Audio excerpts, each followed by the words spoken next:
Hey everybody, this is day 13. Okay, so it's day 13. I didn't do that very well, and I thought about retaking this video, but you know what? Today was Friday the 13th, and it's technically after midnight. However, I haven't gone to bed yet. It's been quite a day.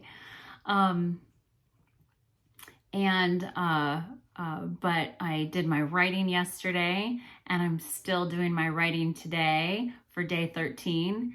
And besides getting my dogs groomed, one of them had a seizure in the backseat of my car while I was on the freeway stuck in traffic. And unfortunately, she has prolonged seizures that can be very dangerous. And it lasted about 15 or 20 minutes, which is an improvement from her past experiences. So it was a day. So I decided to give myself some grace on the fact that, I haven't gone to bed yet. So I'm still up. I've been a night owl lately, so I think that's okay. But after all of that settled down, I actually took a breather because it was a lot. And it was scary, and I was by myself, and my two other dogs, all three dogs were in the car when it happened. They were all in the back seat, two in a booster seat, and our big dog, Sydney, the one who had the seizure, who's doing great now. She just does have a little bit of a limp to her leg. I think it got a little bit sprained or something, or sore from flopping around in the back seat. So, but fortunately it all worked out. So with that, oh my gosh, we are moving into, we've been talking about James Scott Bell's plot structure that I've been using for writing fiction and that I really, really enjoy. And we've moved into Act 2, and Act 2 is considered the arena of conflict. So, I'm going to go over 2 signposts in Act 2.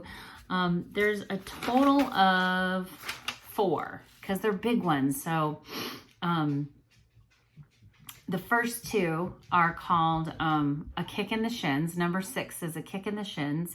And number 7 is the midpoint or the mirror moment. And so I thought that was a little apropos for how my day went. And the dog who had a seizure just came running up the stairs and is now here with us. Huh, Sid? Yes, we're here. We are here. So, back to our signposts. Act 2, number 6 signpost is a kick in the shins. And what that refers to is that it's more than trouble is brewing. A kick in the shins is, it gets us fully grounded in what the major conflict of the story is. So it explains the confrontation. Like, it explains why did all this stuff happen in Act 1 that happened, and, what do we not know? Consider like one of the examples James Scott Bell gives when he explains this plot structure is like when the good witch from The Wizard of Oz comes out and explains why there's an evil witch, And in my story, there is a real big explanation moment. Wow, I'm a little bit tired. Like I said, it's been a day. So that's what Act 2 starts off with, is a kick in the shins, where that confrontation gets explained. The 7th signpost in this arena of conflict that is Act 2 is technically should be the dead middle of your book. Dead middle of the book, and it's called the midpoint or the mirror moment. And the reason it's called the midpoint or the mirror moment is there are 2 kinds of midpoints or mirror moments that our character will have. One version of the midpoint or mirror moment is the character confronting his or herself and really looking deep into themselves for, really looking deep into their own character in context with the conflict that is at hand.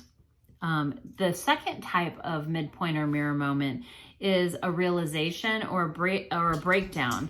I don't have the resources to fight this, or I'm probably going to die. And whatever they do next, they power up. They just go, hey, maybe this is worth dying for. And, you know, they go from like weak to strong in a sense, you know.